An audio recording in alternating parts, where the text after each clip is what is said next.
大家好，今日就介紹一個新嘅黑沙充電寶，咁新出嘅就2萬毫安，咁佢就有兩隻色，綠色同埋白色，咁就55W嘅充電2萬毫安，咁就有啲咩方便呢？其實主要買嚟呢都係叉我部 ROG 嘅，因為我部 ROG 嚟打機呢，之前我曾經用過1萬毫安嘅快速快叉快入嘅小米充電寶，但係真係就太快冇電啦，所以搞唔掂。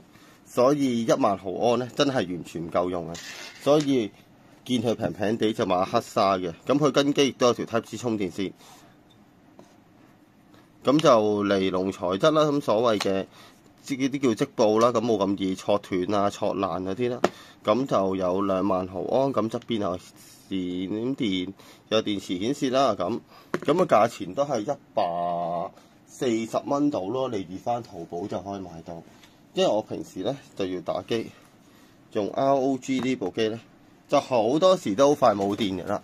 即使我過咗大電，但係其實都唔夠用嘅都，所以就買咗呢個黑沙充電寶啦。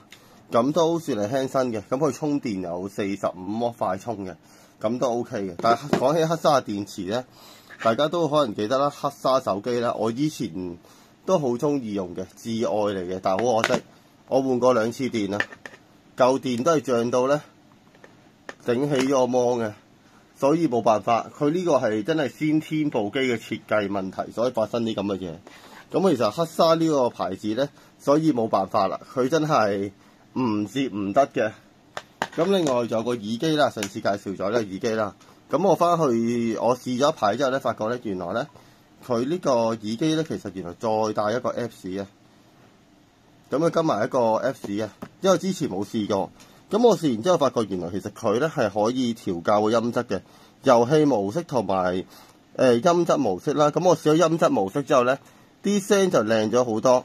咁就比起我之前用 Buds Live 咧嘅效果咧大同小異，但係個抗雜音能力嚟講咧，黑沙呢個好好，始終都係入耳式。我本身用開呢隻係入耳式嘅，咁而家黑沙俾入耳式之後咧，個效果就會好啲，同埋佢嗰個通透啊、抗噪都得俾你 set 嘅，都係幾方便嘅呢個。咁我覺得300蚊到買到呢個耳機嚟講咧，都非常之抵買嘅，都係啦。